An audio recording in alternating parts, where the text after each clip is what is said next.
الله سبحانه عنده عوض عن كل فائت. ما تخسره بسبب المصيبة والبلاء في الدنيا عوضه وأجره يوم القيامة عظيم لا يقدر بثمن. أصلا حين ترى الأجر بسبب صبرك على المصيبة يوم القيامة تتمنى أن المصيبة هذه وقع منها 1000 لعظيم الجزاء يوم القيامة. قل الحمد لله، قل الحمد لله على كل حال، قل يا ربي تيسرت أو تعسرت فقط رضني بما قدرت وقضيت. سؤال بسيط، ما الفائدة أن تعيش بحزن ويأس؟ لن تظفر بشيء.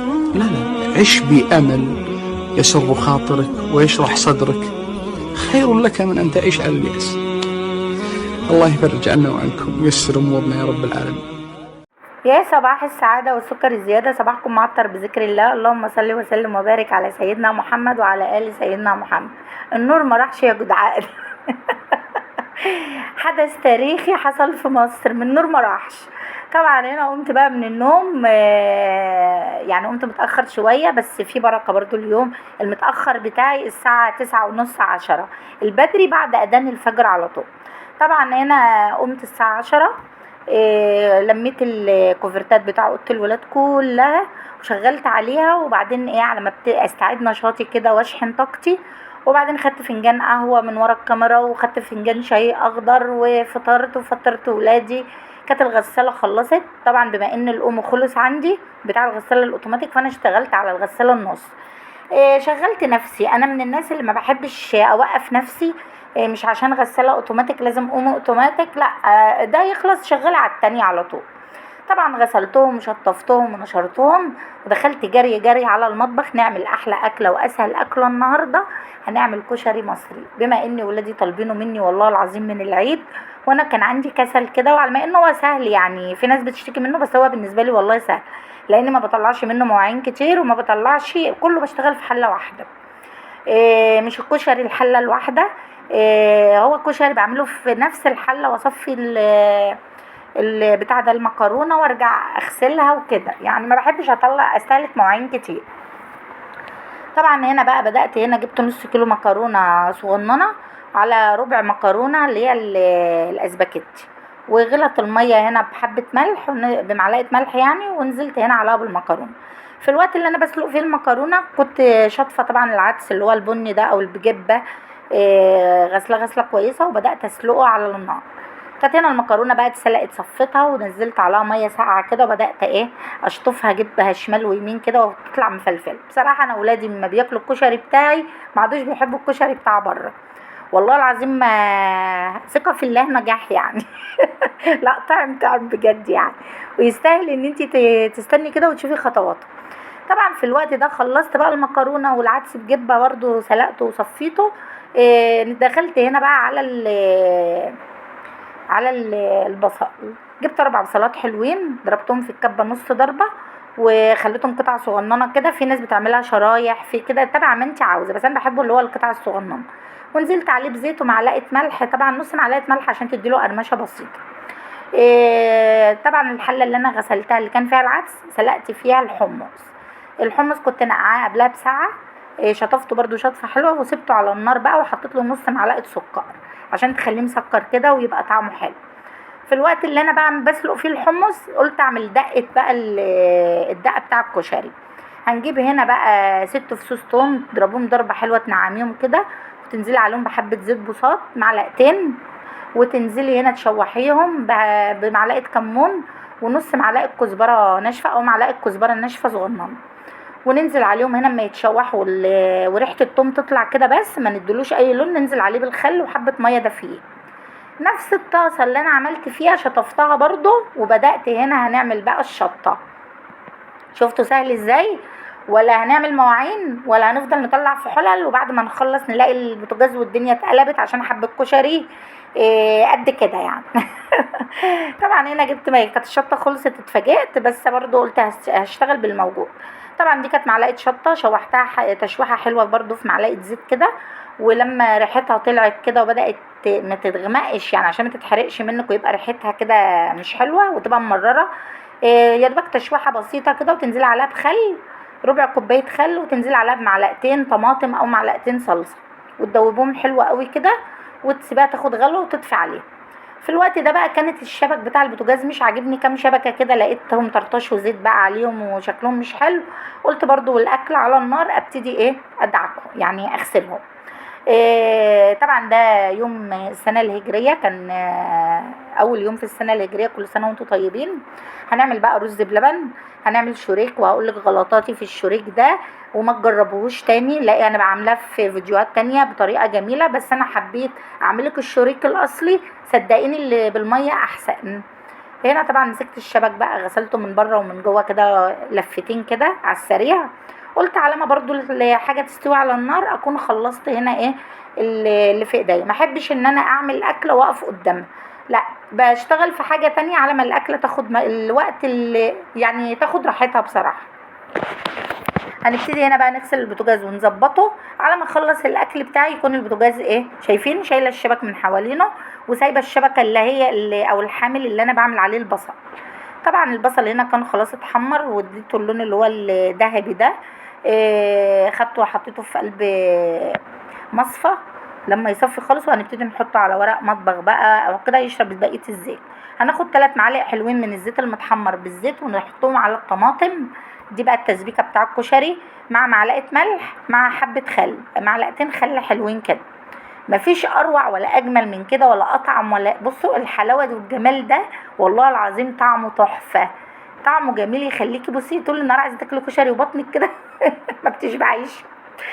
طبعا هنا انا ولادي والله ما بياكلوه من ايدي، ما بيرضوش بصراحه اجيبه لهم من بره خالص، وانا اساسا ما بحبش اكل بره يعني. ده بقيه الزيت اللي طلع من البصل برضو فضيته في قلب الحل. في الوقت ده بقى خلاص قلت بقى هنا اجيب معلقه سمنه بلدي كده بحبه زيت بوصات، وهنبتدي بقى نشوح المكرونه بتاعتنا. ده بقى اللي يفرق عن اكل بره. ده اللي انا بقولك حاولي تعملي كل حاجه في بيتك، عشان اكل البيت بيفرق كتير. طبعا في بره الكشري انا ما بضمنوش، ممكن يبات ريحته تغير، انا مش عارفه عاملينه ازاي. فانا من الناس اللي بحب اشوف الحاجه تبقى قدامي وابقى عاملاها ازاي، وولادي ياكلوا انا عارفه هما بياكلوا ولادي الحمد لله طالعين زيي، يعني ما كانوش يشوفوا الاكل كده ومعمول ازاي عمرهم ما هياكلوه. فخلاص الحمد لله. احنا كنت الاول زمان يعني ما كانوا صغننين كنت اجيب لهم علبه كده، بس بصراحه من اللي الواحد بيشوفه من الاكل والمطابخ بتاع المطاعم وكده، صدقيني اكل البيت اوفر وانضف وصحي وكفايه. يعني دلوقتي الامراض ربنا يعافينا كلنا ويعافي ولادنا، الامراض انتشرت كتير، فانت حاولي تحافظي على صحه ولادك.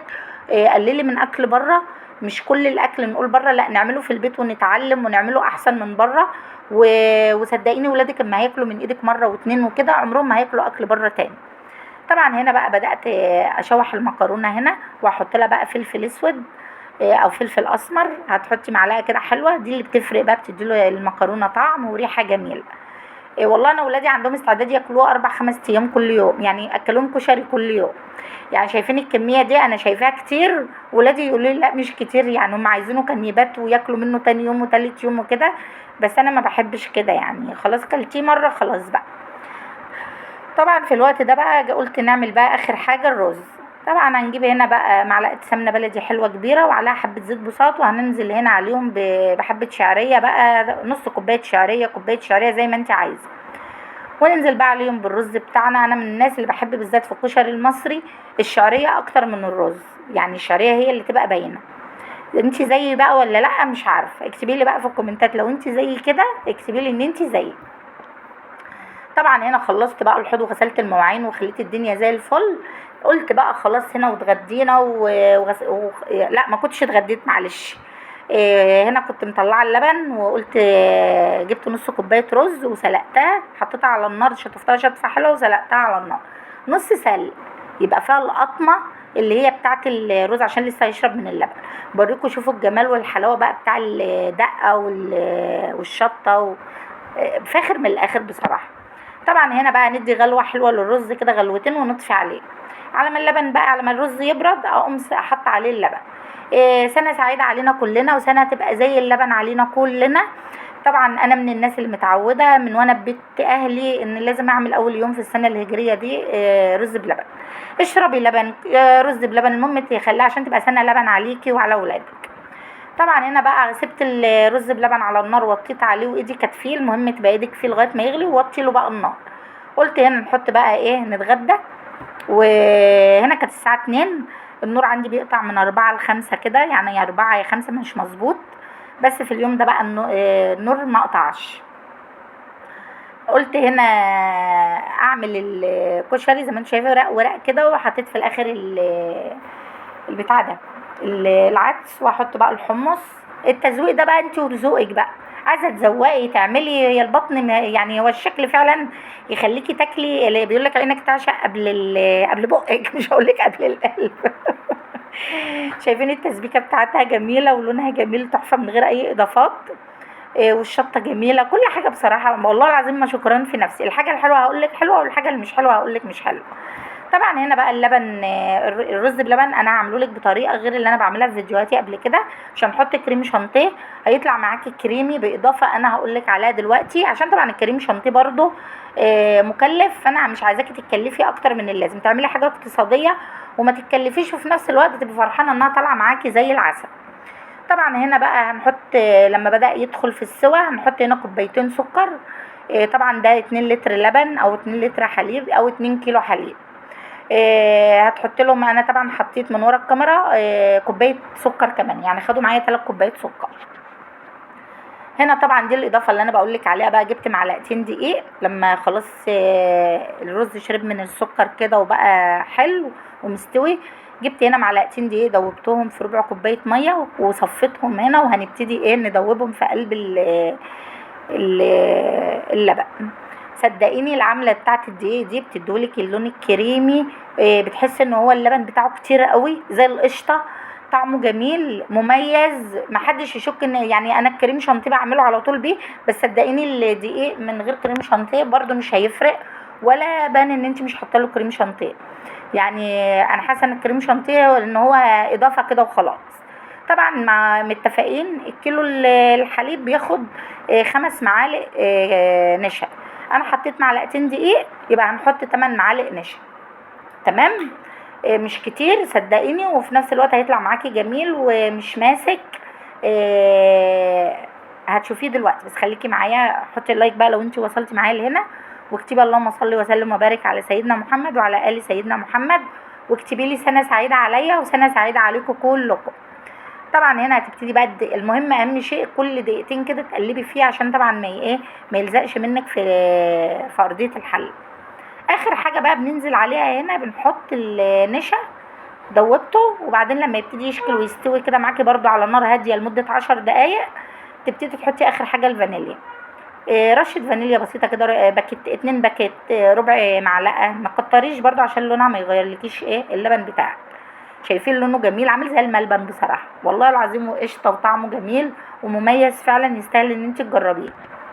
يلا قومي دلوقتي لو عندك ازازه لبن، قومي اعملي الجمال اللي انت شايفاه حالا اهو، والريحه الجميله دي، ولسه السنه احنا في اولها، لو ما كنتيش عملتي الحقي اعملي برضو، لو يوم 5 6 7 المهم اول اسبوع في السنه كده يبقى عليكي سنه لبن ان شاء الله. هنا شايفين انا باكل طعمه جميل، كنت كلت الطبق وبعدين جبت بنتي وقلت لها تعالي صوريني اوريهم، لاني نسيت اصوره لكم.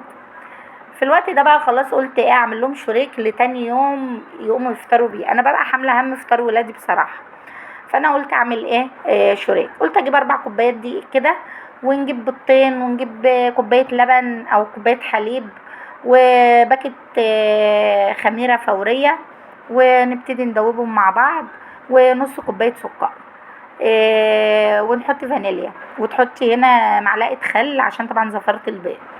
طبعا انا حاطه بيضه بصفرها وبياض بيضه، وهنخلي الصفار البيضه التاني ندهن بيه الوش.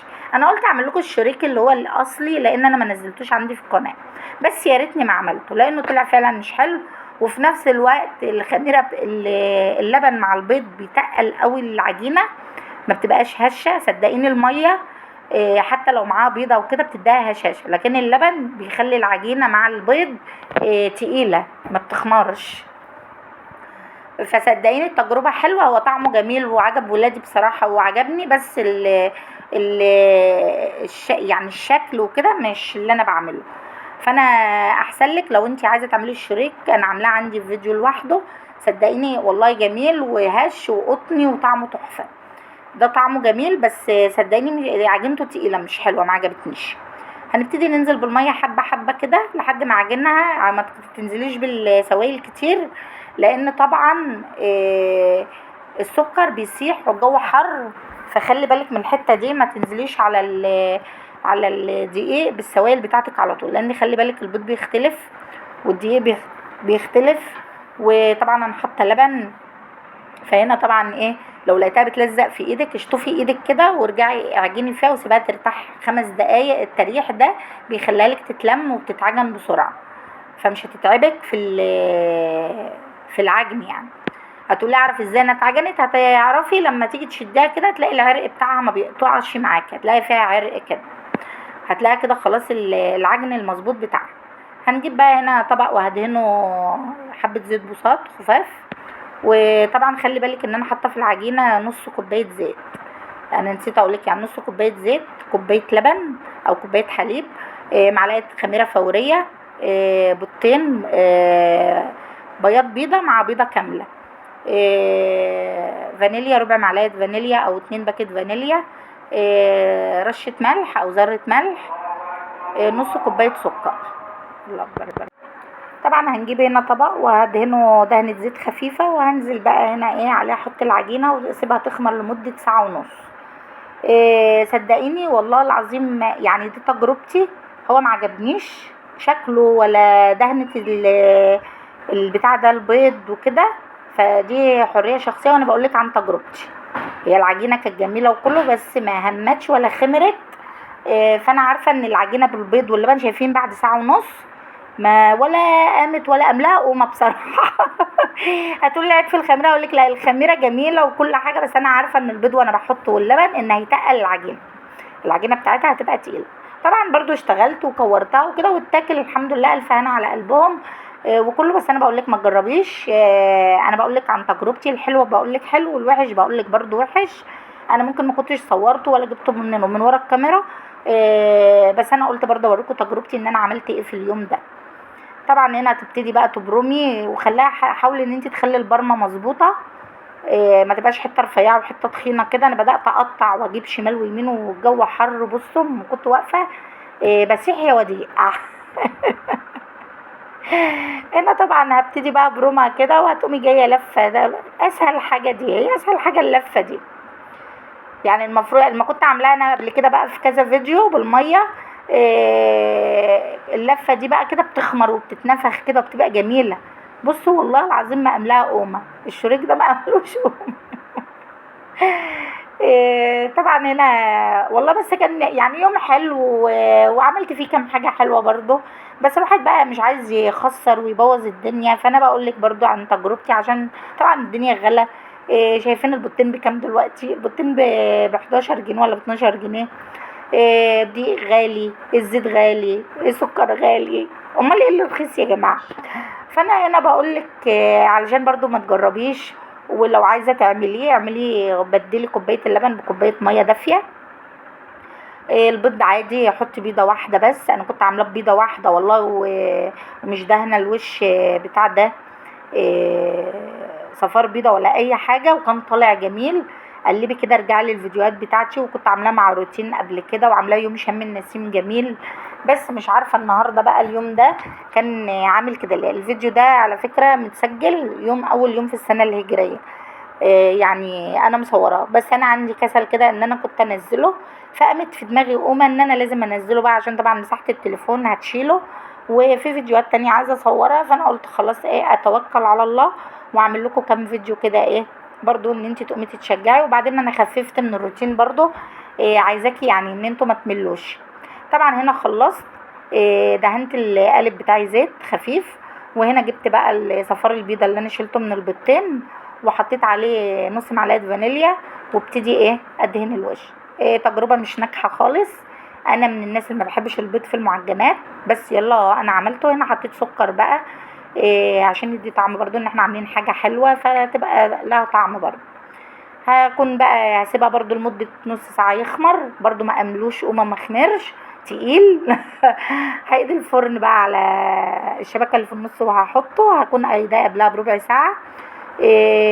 واحطه على الشبكه اللي في النص، وهنقيد من تحت، ولما يدي اللون من تحت نقيد له الشوايه.